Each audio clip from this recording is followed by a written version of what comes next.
Oh, hey. I'm just over here looking for music for John. All right. I'd love to say that we're opening the show up today about talking about a Steelers playoff victory last night, but it just didn't happen, John. It didn't. No, it did not. No, it did not. I am Butler Eagle sports writer Derek Pida, and here with me today are fellow sports writer Brendan Howe and Eagle sports editor Jake Murda Adams. This is Season 2 of the Alter Eagles Eye on Sports.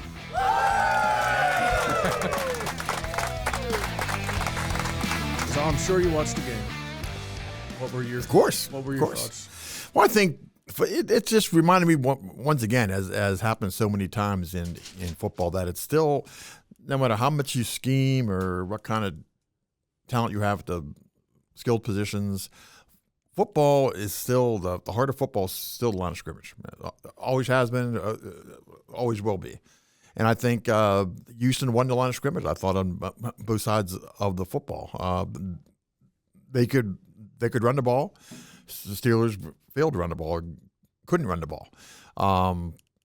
But having said that, Pittsburgh's defense certainly played well enough to win. I mean, they forced 3 turnovers. They were typical bend but not break most of the night. They did give up 2 long scoring drives. but besides that, they held the Texans down enough where they could have won the game. But Houston's defense was so dominant, especially up front, and I thought that told the tale. The game ended up 30-6, but it's a misleading final score. There's final score. Yeah. There's games that are 30-6 that are 20-0 at halftime, and this was certainly not one of those. One play I wanted to bring up here. First of all, I don't know what the issue was last year between Houston center and C.J. Stroud. 3 fumbled shotgun snaps. Yes. The last one of those came late in the third quarter. At this point, the game was still 7-6 Houston. The snap, C.J. Stroud apparently wasn't even looking for it. It hits him in the chest, bounced to the left, and Alex Highsmith for the Steelers almost recovered it, but Stroud beat him to the ball. I think the Texans lost like 6 or 7 yards on that play. That set up a 3rd and 15 from Houston's 18-yard line. Yep. Next play, 46-yard pass to Christian Kirk. That was a backbreaker. It's a well-thrown ball, but I think even the bigger backbreaker than that play was as bad as the Steelers were being beaten in total yardage. What was it? I think 420 to like 160 or something like that. I mean, the Steelers were badly beaten up in terms of yardage and time having the ball, all those sorts of things. But I thought the key play was they're only down 10-6, fourth quarter. They got the ball. Rodgers is hit, fumbles, they scoop and score, and it's just like that. It's 17-6. And in a game like that one was, 17-6 score may as well have been 35-6, because at that point, just the way the game was going and the tone of the game in an 11-point deficit at that point, just didn't have too much hope the Steelers were going to come back from that. But prior to that play, like I said, as bad as they were getting beat in terms of yardage, you're down 10-6 fourth quarter. A cornerback may slip.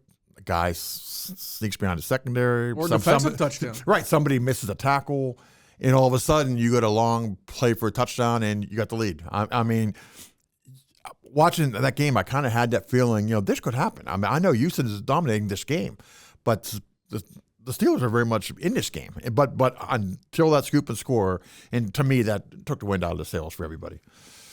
I would say that, and I credit the fans who were at the game. I mean, the Steelers' offense did almost nothing the entire game. They had a couple big plays early, kicked a couple field goals, but I will say this for the Pittsburgh fans: even late in the game, when it was still 7-6, that crowd was still in it. They were. Every time they went to a break or came back from a commercial break and they showed the fans, they were going nuts. And then, as you said, in the fourth quarter, it was almost like the Steelers were like doing their best to hold back the water in a dam, and all of a sudden the floodgates open. And once they did, it was was it 23 points in the fourth quarter? But again, it's misleading because a lot of those points came when the game was over. That pick six happened, the game was already over by then. Woody Marks' touchdown that came. With the the fans were in it because on the scoreboard the Steelers were still in it.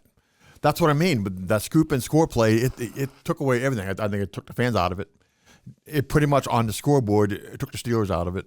And I think that's why I really think that hit on Rodgers, the fumble, the scoop and score by Houston, I thought that was the play of the game. One stat. Whoa, hold on. Whose phone is that? Oh, that's my phone. Sorry. Yeah, we gotta. All right, hold on. I don't know who that is. It's Mistress. Let me mute my phone. Yeah. It's Mistress. I thought he did that, but apparently not. You guys just kept talking, and I was like, there's some hello moto going off. Yeah. Hello, Hold on a Moto. second. Is that a Android you Yeah. got there? Yep, Rock and roll in there. it is. What kind of phone do you have, Derek? Do you have an iPhone? Yeah. Okay, we should be good now. Okay, good. One stat that if you would have told me this before the game, I would have said, okay, that's bad news for Pittsburgh. All I heard all week was, I heard about how good Houston's defense was, and I knew that from watching him the last few years that C.J. Stroud was an athletic quarterback. But I heard that Houston's rushing game is mediocre. They ran the ball 30 times for 164 yards last night. That's what I mean, and to me, that's what I'm talking about. The line of scrimmage. I mean, they were winning the line of scrimmage. Their running backs are nothing to write home about. I mean, Nick Chubb is not the old Nick Chubb. I mean, he's just not. That knee injury really set back his game, and Marks is a very average, if that, running back. That's all he is. I think he's a rookie this year, as a matter of fact, Yes. a low round draft pick. So, yeah, I mean, if they won the line of scrimmage, but I think Houston's defense was the story of the game. That defense is as advertised, and tell you what, they're gonna be a tough out moving forward. They are, just because that defense is so good. I mean, not that I'm going to be into the games like I am when the Steelers are involved, but I'm rooting for a Rams versus whoever comes out of the Houston-New England game. That winner against the Rams, because there's several. I cannot stand Buffalo. I can't stand Buffalo. I mean, people say, "Oh, we feel bad for Buffalo." I feel bad for Buffalo. They went four Super Bowls in the '90s. They lost them. I mean, this is back in the days when I was on Twitter, and Okay. I'm not on Twitter anymore, which is a good thing. I think I've got a few less gray hairs because of that. Buffalo fans are just the ones I encountered on Twitter. They're very arrogant. Wow. Like literally, Wow. I mean, if you're and I don't believe this. Believe me, I don't believe this. I'm not one of those people that believes if you lose the Super Bowl, you're simply the first loser. Getting to the Super Bowl is obviously an accomplishment, but if you are one of those people that believes you either win the Super Bowl or your season's a failure, what has Buffalo won since 1965 when they won the AFL title? They've never won a Super Bowl. So Nope, if you they haven't. go, I mean, what are we talking about? Even here? more reason for them to go and win. Finally, If you I have like a friend them, who's a Bills fan, and he's such a great guy. Him and his wife are they're the greatest, and I think that's why I feel like I kind of want him to get his win. you You know, can root for him. Well, we have a guy on. Stick him 6 feet under it. We have a man on staff in the Eagle newsroom who's from that area, big Buffalo Bills fan. Joe Janko. Yep. Joe Janko. And Joe Janko's a great guy. I'll go let him know after this. Hey, Joe Janko, I got your Bills. Yeah, but the Super Bowl that I would love to see happen personally, well, the teams left, Bears and Broncos, and I'll tell you why. Because to me, they're the two teams in the playoffs getting no respect at all from anybody, and I don't understand why. I mean, everyone's just waiting for the Bears to lose, for the Bears to become the old Bears. This isn't the old Bears. Bears. This is a good team. Yeah, this is a good team. I mean, and I don't think it's a given at all that the Rams are going to get past them. It may not happen. How about that Packers win against the Bears? The Bears win against the Packers. That's what I'm talking about. Crazy. I mean, yeah, They're about 21-3 at halftime. Yep. Finally, was. bye New England. Bye. Here's when Jordan Love in that game. I don't know whether you heard this or not. Jordan Love in that game for the Packers, over 300 yards passing, 4 touchdowns, no picks. Only one other quarterback in NFL history has thrown for over 300 yards with 4 touchdowns and no picks and lost a playoff game. Do you know who that other quarterback is? Oh, jeez. I thought I got out of a trivia thing here. I'm just throwing that at you. He's hold on a second. Don't say it yet. Josh Allen. Oh, Correct. Josh Allen is correct. I'm not keeping track of my record anymore. I was trying to get your music going. in that famous 13-second game with Kansas City. Yeah. Josh Allen's the answer. Anywho, I was going to do this. Wait. here's the old music, the old elevator music. But even if you count that, I'm like 4-11 this year. Well, I know I'm going to have a trivia question tossed at me later, so I figured I'd fire the first shot. But you answered it, so that's it. You've obviously been covering a lot of events for us. Sure. You've hit some wrestling matches for us, some basketball. Either from the games that you've covered for us or from what you've read in the paper, and I know you read the paper every day. I do. Yep. What has stuck out about the winter sports season so far for you? I think we have a few really standout teams. I'll start out with the Knock boys. I mean, saw them play up at Butler. Saw them beat Butler, and I know they had a big win the other night. I think you may have covered that game over at North Catholic. Yep. Anytime you can go into North Catholic and beat their boys team there, that's an impressive win.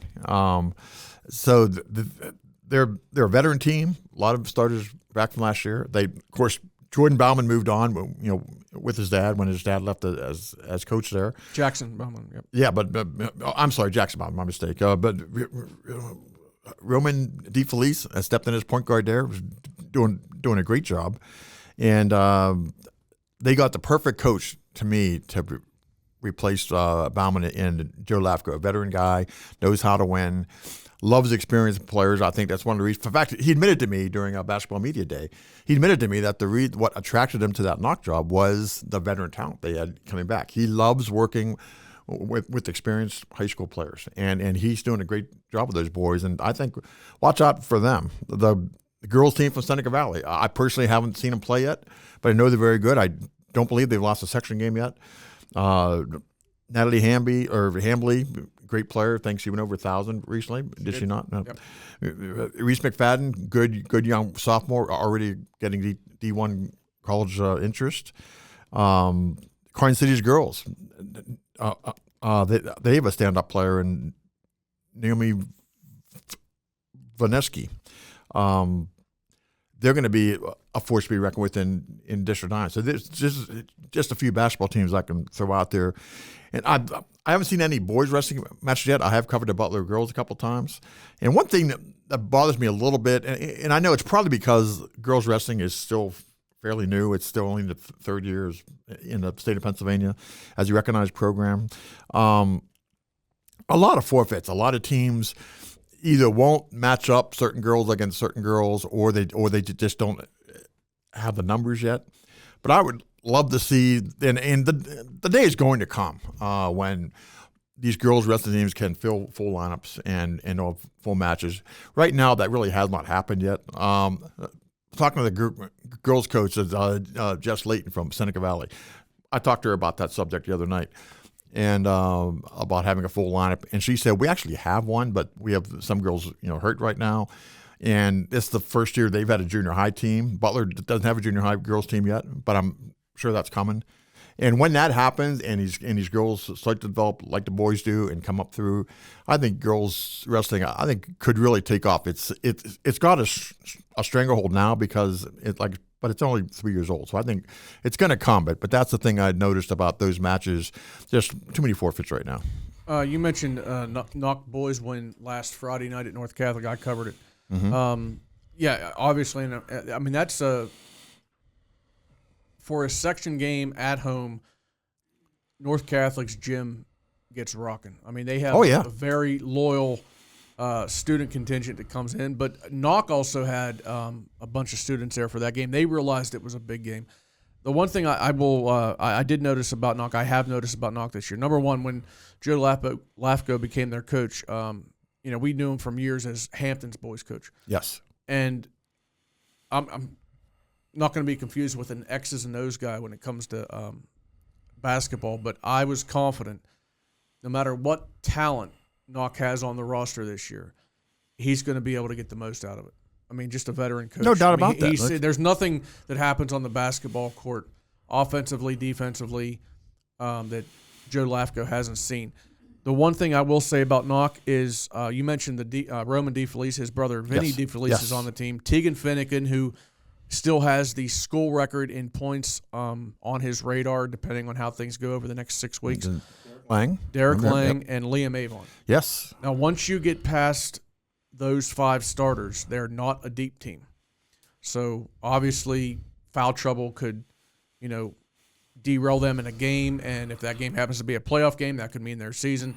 But I would stick their starting 5 against, North Catholic's a perfect example. North Catholic has 3 guys averaging at least 15 points a game. They were averaging, North Catholic, 83 points a game entering that game. Yeah.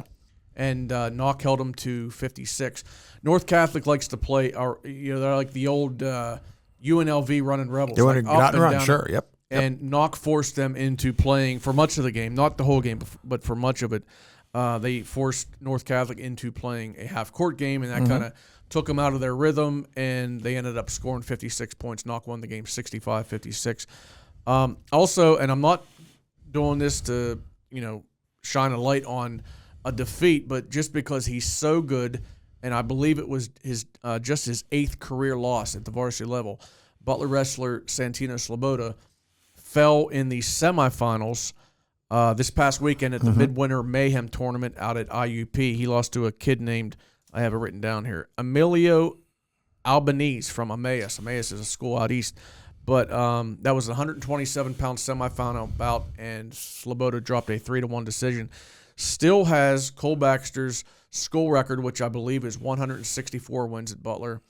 And then the ultimate, of course, aside from winning a state title, which we know is on Santino's radar, the all-time county record, which I believe is 175. Alejandro Herrera Rondon, one of the greatest sports names in the history of Butler County. Yes. Alejandro actually went to wrestle originally at Oklahoma, and then he transferred to Clarion. So he came back home, so to speak. Yeah, I thought Baxter's record was 160. I could be wrong here, but I thought for some reason It might be. 166 in my mind for that being a record. It's in the 160s. I said 164, but Where's Santino's wins at now? Do you know what his where his total he is? started the season at 127, so it's in the 140s now. So Yeah, he's got a definite shot at it. No question about that. Let me see if this looks familiar. I believe he started the season. He started the season at 128-7. Wow. Because the loss this past weekend is his 8th. So yeah, he's definitely in the 140s as far as victories go. What's unique about Santino is he talked about Cole Baxter's record when he was a freshman. I mean, he was that motivated, that driven, that locked in, that his biggest goal, other than winning a state championship, which he still has not done, but might do this year. Other than that, his goal was he wanted Cole Baxter's record, and for a freshman to come out and say that, and I told Scott Stoner that, the Butler coach. Stoner didn't even bat an eye. He said that's who he is. He said that doesn't bother me at all. I don't care if he's a freshman saying that. That's what drives them. That's what motivates them. They go for it, and the kid is going for it still. Yeah, incredible talent. The fact that he's 8 losses, and this is, he's almost, he's got like another 2 months to his varsity career, and he's lost 8 times his whole varsity career. Just crazy. It is. This week we have in studio Slippery Rock senior basketball player Madison Romanovich and Rockets head coach Jeff Steele. Last week, Madison became the 10th player in program history to score 1,000 points in her varsity career. The Rockets are 9-3 entering Thursday's game against Hickory. Madison and Jeff, thank you for joining us. Thanks for having us. Madison, your name will soon be added to the banner of 1,000-point scorers inside Slippery Rock's gym, joining the likes of Heather Kearney, the Rhodes sisters, Jency, Courtney Carley, and Anna Kadlubik, among others. You've had a week to kind of digest reaching that milestone. What does it mean for you to now be in very select company in the history of Slippery Rock basketball? It's very rewarding because all my hard work has paid off, but also humbling because the people that are also up there are really good and they've accomplished great things too. In 2004, Jeff, you took over as head coach of the Rockets. At that time, Madison was a point guard. I've included that in several stories that I've done on your team over the last year. What did you see in her at that time that made you believe that she could not only play on the wing but be very successful? So it goes back to right when the job opened. I went and watched them play in their final summer league game at Portersville Christian, and I didn't know Madison at all.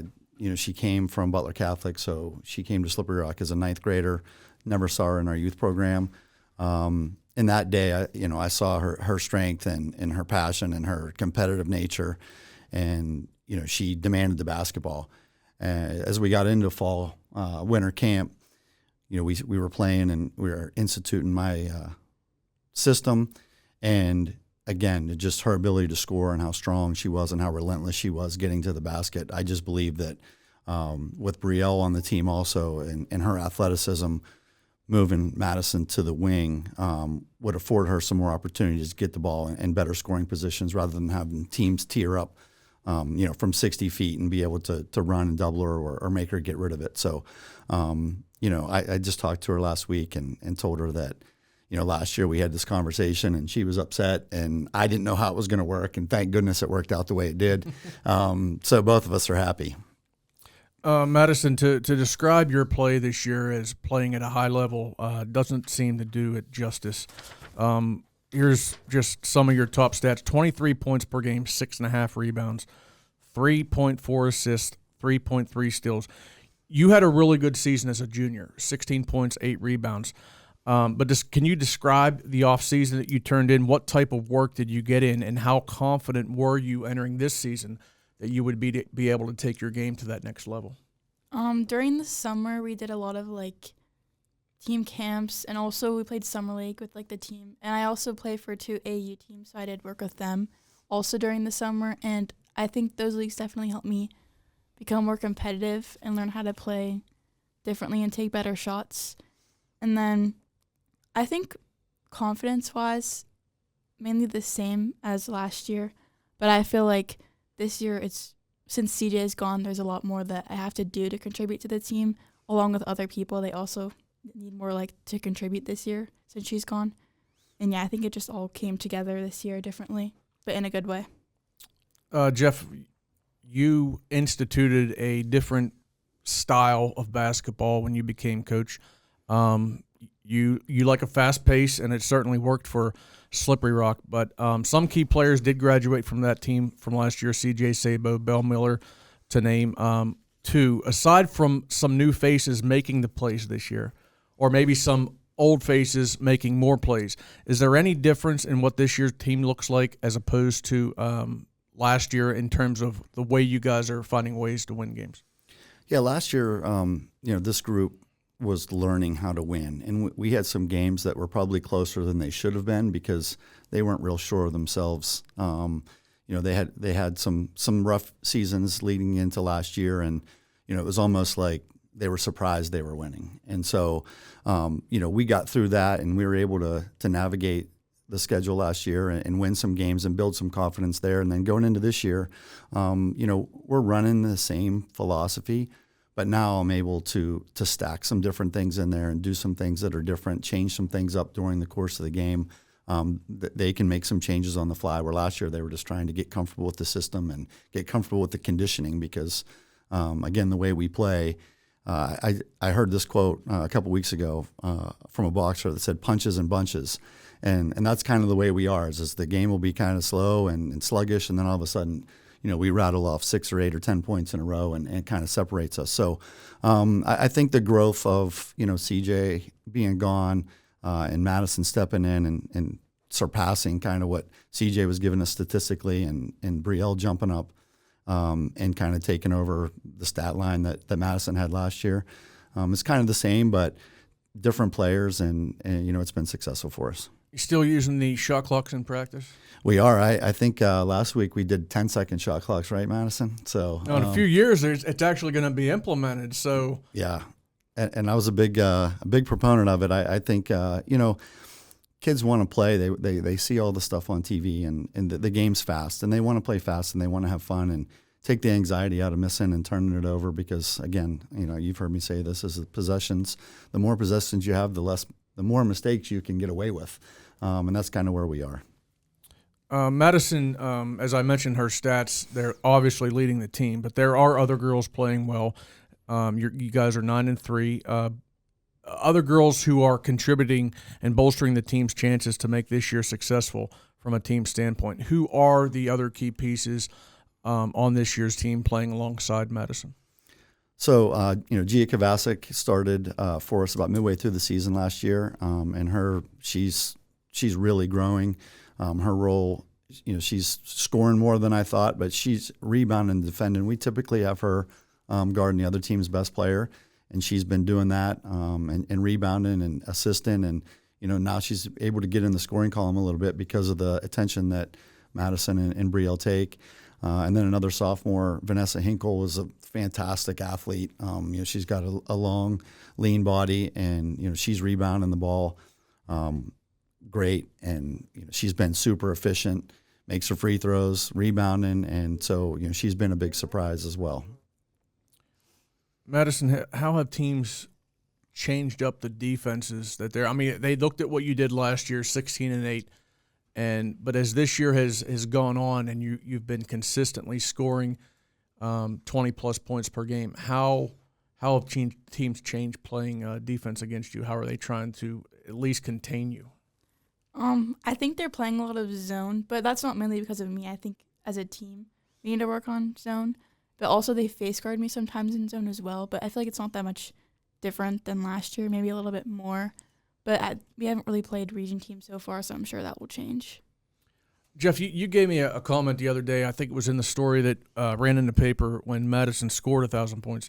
And you told me that she's facing a lot of physical play and that she gets beat up every night. What have you noticed about her physically and mentally that have helped her withstand that kind of treatment from defenses? She just never stops. Last year, we went through the whole season last year, and she, her style of play hasn't changed.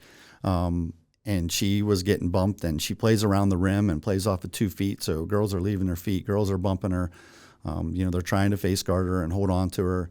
And she just plays through it. And it's emotional for her at times. And we talk through that in the games. Like, I'll grab her and say, look at me, knock it off. You're fine.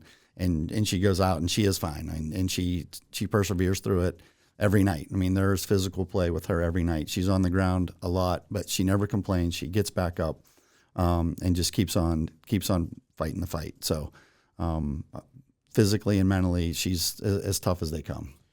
I think a lot of people may hear that a high school player gets to 1,000 points and they may just assume that they're going to play in college, and that's not always the case. We have a kid down at Mars right now, a senior named Austin Robluski. Depending on how the last couple months of the season go here, he has a chance to get to 1,000 points, and he's not playing in college. Are you hoping to play at the next level, Madison? And if so, can you tell us some of the schools that have shown interest in you? Yeah, I definitely want to play in college, and there's a couple D3 schools looking at me and D2 schools looking at me. Okay. How much would staying close to home play to that? I mean, if you've got a school that's 2 hours away and you got a school that's, 10 miles away, maybe 5 miles away. I mean, how much would staying close to home play into your decision? And would that be something that you would look at? Is that something that's important to you? I don't think that's something I'm really looking at compared to like academically and athletically at the school. But I don't think I want to be like too close to home. But I also don't want to be too far. Like I still want to be close to my parents. I'm from south of Pittsburgh, and the best decision I made regarding college was I went to Clarion. And I knew by doing that, I was still close enough to home that I could make it home for holidays or home in case of like a, God forbid, a family emergency. But I knew my mom wouldn't be showing up every weekend with the white glove test. And that's why I'm glad I went to Clarion. It was a 4-hour round trip, so she wasn't going to be making that every weekend. When not focused on sports, I mean, obviously people know you, our readers know you as a good basketball player at Slippery Rock, but do you have other interests? How do you spend your free time when not focused on hoops? I hang out with my friends a lot, and I also play volleyball. Sometimes I enjoy playing that. You played on varsity team, right? Yeah. How long did you play varsity volleyball? I played for 3 years I was on JV for 2. I was like double rostered. Okay, so which sport did you pick up first? I actually played volleyball first. Oh, really? Yeah. So how did you get into basketball? Well, all my friends played in middle school, so they were just like influenced me to play, and they're like, "Come on, play," and I was like, "Okay, fine." It was a good decision. Good for me. We're talking from a team standpoint here. Aside from practices and games, is there any way that the team is able to get in? The players on the team are able to get in some team bonding outside of just time on the court. Yeah, last year, I don't know if this is known or not, but we stopped like the team meal deal that the teams do, having team meals like days of games and stuff. And, the kids all have different tastes, and some like Subway and some don't. So I give them time off after school. They go and get their whatever they want to eat. And then we used that money last year to go to team camp at Florida State. And I wasn't real concerned about the basketball down there as I was about them spending time in the dorm, the trip down, seeing a campus like Florida State. And the crazy thing was 51 teams. There was a tournament at the end after the initial round of games, and we finished 4th. And my assistant Quinn just looked up the other day, and one of the teams that we beat is number 3 in the state in Florida right now at a high classification. And what a cool thing that is to follow with that. And then Rob Cafaro, he had us over for pizza and bowling right before Christmas. And we try to do different things. One of my good friends is the head women's coach at Bucknell. The last 2 years we've been fortunate. They played at Pitt 2 years ago, and they played at Youngstown State this year. So we went and watched them. And again, it was more of, really didn't care about them watching basketball. It was them hanging out together and getting to know each other. Because we have 2 seniors, we have 4 juniors, 2 sophomores, and 7 freshmen. So there's a lot of different personalities there. Any event that includes Cafaro's Pizza, I'm down with. Best pizza around. I love it. What stood out for you about that trip to Florida?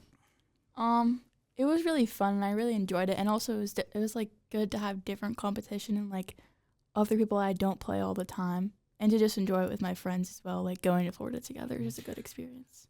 I think when I did the story on you guys last year, it was about a month into the season. I showed up at the gym, and I think it was Brielle Jordan. I think it was her that gave me this quote about, you guys are obviously at the very southern portion of District 10. When people think District 10, they automatically think Erie. Do you believe that you get respect from Erie, like those teams up there, or Larry Wonderuse, the football coach, once told me that Slippery Rock feels like the redheaded stepchild. Do you feel that as a coach, and do you guys believe you get respect from Erie? We're getting there. Last year, everybody, coming off the 2 previous seasons, everybody, that was kind of how we were viewed.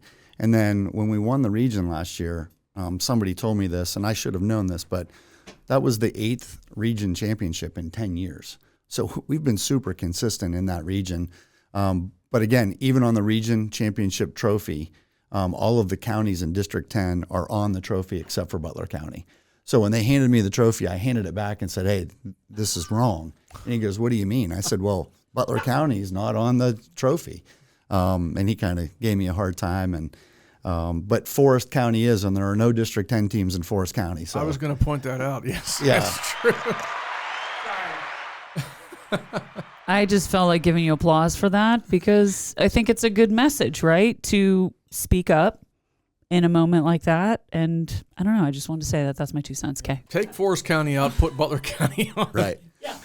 There's 2 schools in Forest County, East and West Forest, and they're so small they have to combine for athletic purposes.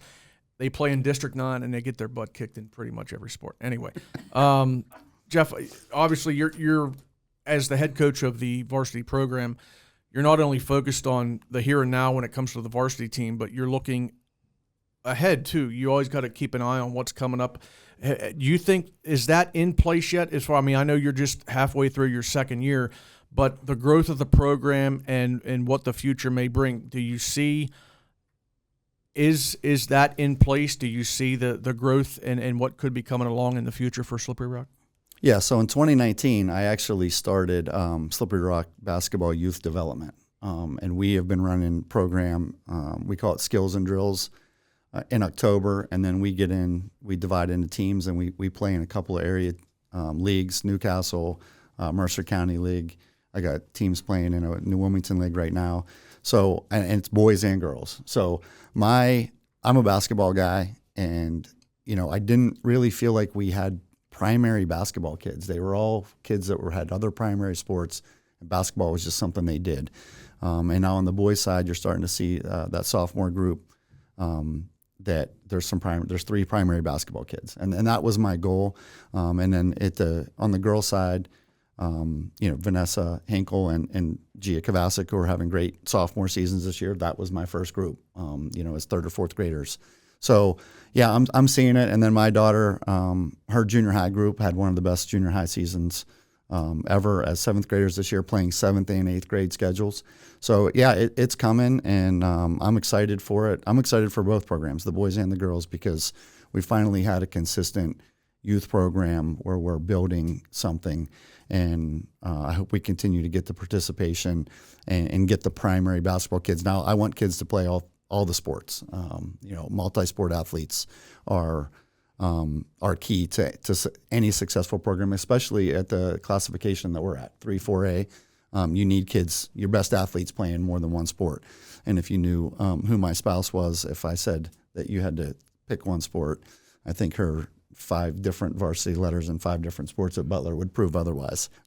Your wife, of course, the former Anessa Schnorr, now Anessa Steele. I got here right after her high school career. I started here in 2002, and I knew she went on to Michigan. Does she still have that competitive streak in her? And can you give an example of if it is still in her? Yeah, it's still in her for sure. If you watch me coach, you see my intensity, you see my competitive nature, and there are times in car rides home from my children's events where I'm the one being the nurturer and the consoler because she is not very happy with effort or contributions they've made. So yeah, I don't think that ever goes away. Sometimes practices can get heated, obviously in games, but when you're practicing with your teammates, is there any one teammate that you can count on to kind of break it up, be the comic relief? Does he allow that, the comic relief on the court, or is it all business? I feel like there's not really one teammate that is like comic relief. Well, I have a sarcastic kind of hide the truth with them, and Sophia Vinro.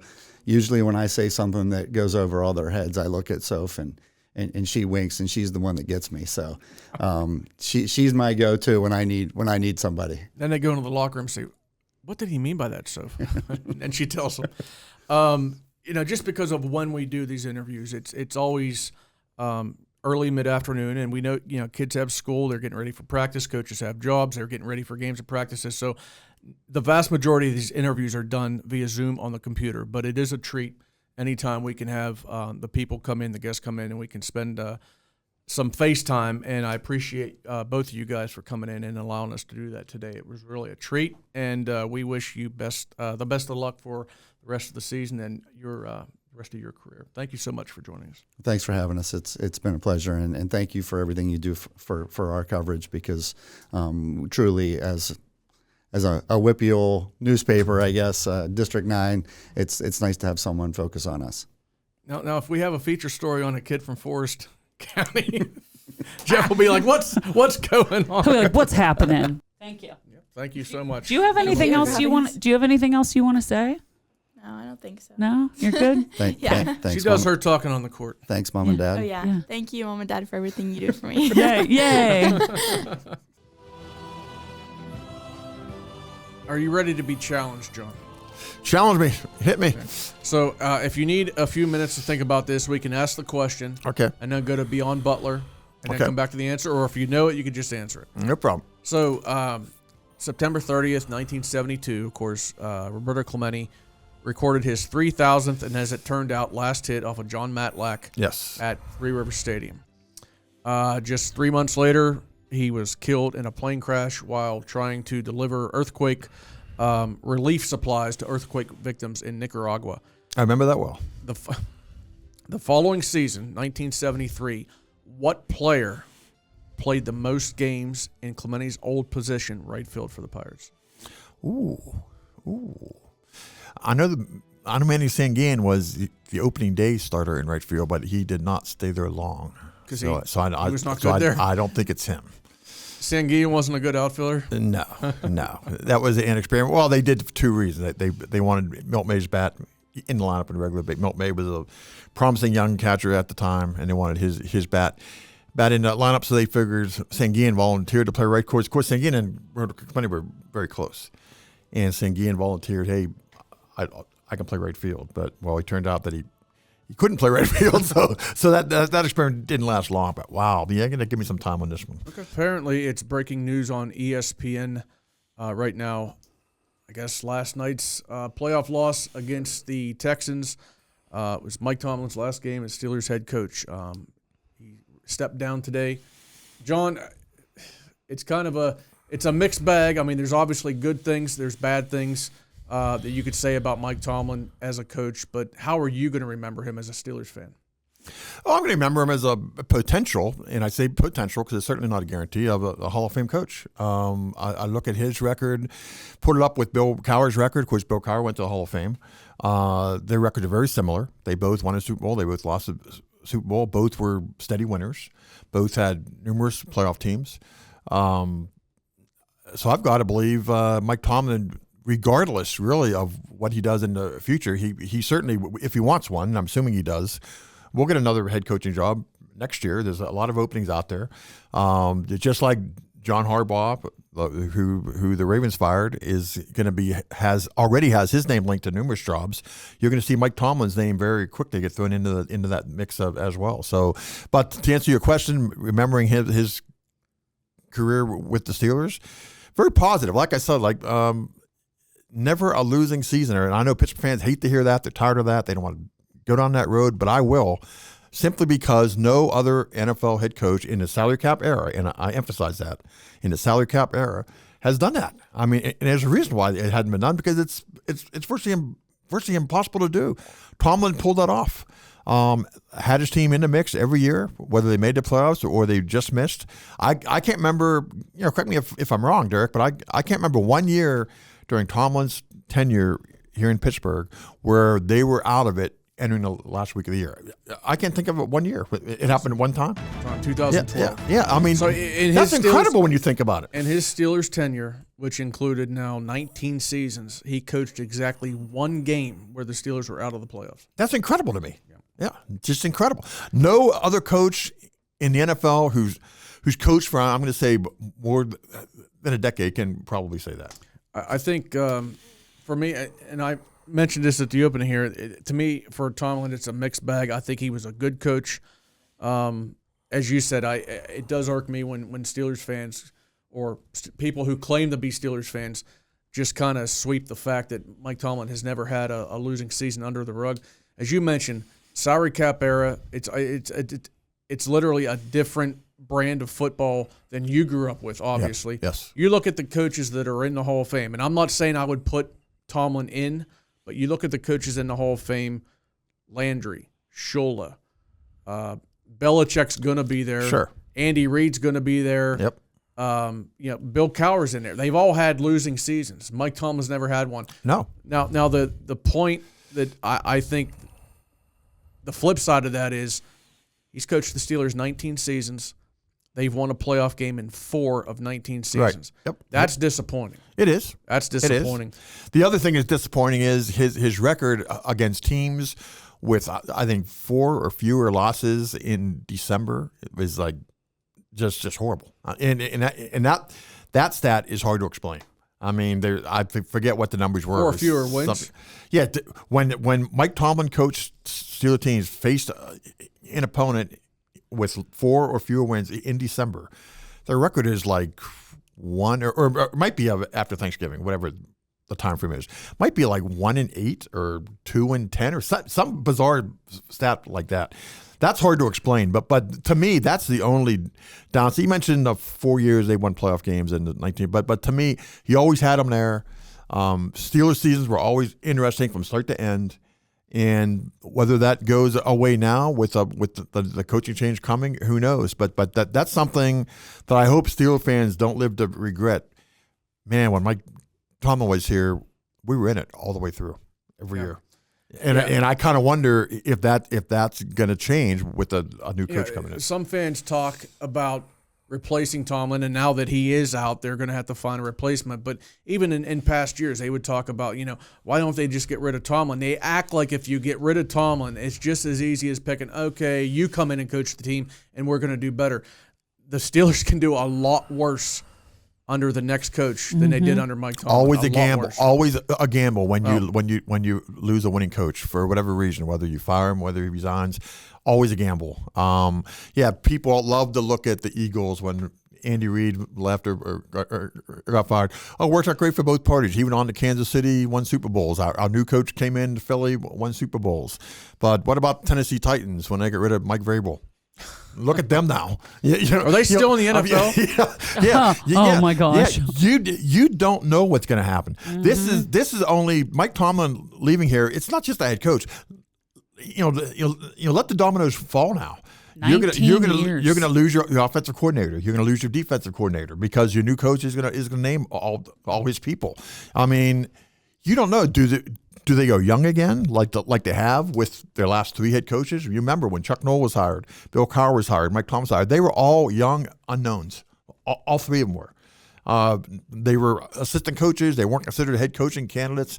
They all came in there. They all won. Do they go that route a fourth time? Do they roll the dice? That's going to work a fourth time? Or do they bring in a Mike McCarthy or some veteran coach, just throwing a name out there? But what – to me, it's going to be interesting. What direction do the Steelers go now? I think I'll close with this. There were definitely some frustrating seasons, frustrating games, but people who don't want to respect the fact that he went 19 seasons without a losing season. To me, that's like a Major League Baseball starting pitcher going 19 seasons without a losing record. That's impressive. People that hate Mike Tomlin don't want to admit it, but name one other coach that has done it. Nobody. Oh, the other thing, Derek, is Tom Landry. I'm sorry, Tom Landry. You're right. Yeah, Tom Landry. But that was pre-salary cap era though too. Oh yeah. The other thing is with Tomlin leaving, this virtually guarantees Rodgers isn't coming back here. Oh yeah, he's not coming back. Yep. You mentioned Cam Hayward, who has been quoted saying he won't play for another coach under Mike Tomlin. Does Cam Hayward keep playing? I don't know. Maybe he does, maybe he doesn't. But some of these other veteran guys who came here, who are Tomlin guys, do they stick around? Do they want out? Do they maybe they view this as, oh, the Steelers are starting over now. I don't want to be part of that. T.J. Watt, for example, does T.J. Watt want to be part of a new coaching regime? Maybe he does. I don't know. But these are all questions that are going to be asked and answered in the coming weeks. End of an era. Yep, that's what it is. Yep. Hold on, let me get. This is your song. My song. Yeah. John, it's called Champions League. We're always going to remember being in the studio when we found out about Mike Tomlin. We are. Yep. Okay, so the trivia question again is the season following Roberto Clemente's death. What player for the Pirates played the most games in Clemente's old position of right field? Okay, like I said, Sanguin was the starting right fielder on opening day. I know it wasn't him. He didn't play very many games before they switched out of that. Dave Parker came up, I believe, in 73. It might have been 74. I think it was 73. I could be wrong there. But I don't think it was him. This is merely an educated guess. I don't know the answer to this question. I'm going to guess Al Oliver. That would be wrong. Oh, who was it? Well, I'll give you one more clue. Okay, this guy played 64 games in right field. That's all? Yep. Okay, this will probably give it to you because I know you know your Buccos. This guy finished 9th in the NL Rookie of the Year voting that year. In 73? Yep. No, this does not give it to me. It's good to be on the other side of it. Wow. Usually I'm the one that's dumbfounded. Gene Kleins? I think he played like 15 games in right field. I'm forgetting somebody obvious, and this is going to make me mad when I hear this answer, but go ahead. Who was it? Richie Zisk. Richie's. No, I would not have thought of Richie's this. Would not have thought of him. 9th in the NL Okay. MVP voting that year, 1973. Well, that's a tough question because they really didn't have a regular right fielder if the leader was only played in 64 games. What was the Pirates' record that year? 73. 73, 80, and 82. See that? He gets that. See? Holy moly, you guys are You ask enough unreal. questions. John O'Neill won them. You just Oh, yeah. asked Yeah. him John the O'Neill score. won 'em. That's right. That's right. What? That's right. That's right. You asked him the score, and he just like mic dropped. Third place, National East. That was the year the Mets won with like 83 Yep. wins. They were in the hunt. That was the year they fired managers and did all kind of different things. Yeah. All right, so we haven't covered this yet on the show. It's about 5 weeks old, but we have not covered it yet. Last month, the PIAA approved the use of a 35-second shot clock for high school basketball. It's not going to be implemented until the 2028-29 season, but it's coming. That's official now. 3 seasons from now, it will be in place, John. What are your thoughts on a shot clock for high school basketball? Don't like it. Never have liked it. Never will like it. Simply because it takes away, to me, it takes away a viable strategy of high school basketball. If you don't have the roster or the type of personnel, the type of players who can run, who can get up and down the floor, who can win a high-scoring game, it takes away the option of not holding the ball, but slowing the game down, being methodical on offense, forcing teams that do like to run into a half-court game, making them foul you to get the ball or overplay you to try to steal the ball. Takes away that strategy from high school ball. The NBA has a shot clock for one reason and one reason only, for entertainment. The NBA fans, they're there to see product. They want to be entertained. They want the fast pace up and down. They want the slam dunks off the break. They want these come down, like let loose with a 3-pointer after maybe 1 or 2 passes. That's what they want to see. You don't need that in high school basketball. Pennsylvania high school basketball has been fine. It's still fine. You still see great games. You still see wild finishes. You still see last-second shots. You don't need to say, okay, you have to shoot the ball within X amount of time. You don't. To me, high school basketball doesn't need that. I know a lot of states have gone to the shot clock, and more states probably will do that. But in my view, it's not needed. I can tell you one guy who would not have liked a shot clock in basketball, and a guy I met one time after he left Butler, but I'm talking about Mark Joel. Mark Joel, he would not coach with the shot clock. I'll tell you flat out, he wouldn't coach with it. He wouldn't have. Is Butler's coach? He was on the teams with Matt Clement, right? Was he back in Matt Clement? He was. Days? He was Matt's coach. Yeah. I'm gonna basically kind of expand on what you said. If you've got, in the NBA, they're all pros. They're all getting paid. So the talent gap between the worst team in the league and the best team in the league is not all that big, just like in the NFL. At high school, right. You have games that are, one team's talent is up here and the other one's like under the table. The one shot a team has, if you're that much of an underdog, is to hold the ball. Obviously, you're going to have to score a few baskets, have the other team maybe get cold from the floor. But now, however big that gap is right now with no shot clock of a very talented team losing to a team with not much talent, no matter how big that gap is, no matter how small that chance is, you institute a shot clock, as they're going to do in a few years, that gap's going to get even bigger. I mean, you could take that team. They literally have no shot now. No shot. Well, look at this year's team. Look at this year's Western PA high school basketball. Do you really want to go out and try to run with Newcastle? Do you want to go out and try to run with North Catholic? I don't want to run anywhere. No. But like I said, you don't need. You want to speed up the game in high school basketball, and teams do this. Teams that are being that recognize the opponent's trying to force them into a half-court game, full-court press them. Full-court press. And that way you're forcing some chaos, you're forcing some helter-skelter, you're forcing a speed-up game. There's strategic ways to make a team move the ball quicker than how they want to. You don't need a shot clock implemented to force teams to do that. I will say this: most of the coaches that I've heard their opinion on, most of the ones that I've heard what they think about a shot clock. Most of them, the vast majority of them, want a shot clock. Those coaches like it, yes. They like it. So. Matt Clemente, right here in Butler, he loves the shot clock. But that's the way he likes his teams to play. But like I said, if you don't have the personnel for it, it like you said, it kind of takes away a viable option for you to stay in a game. Yeah.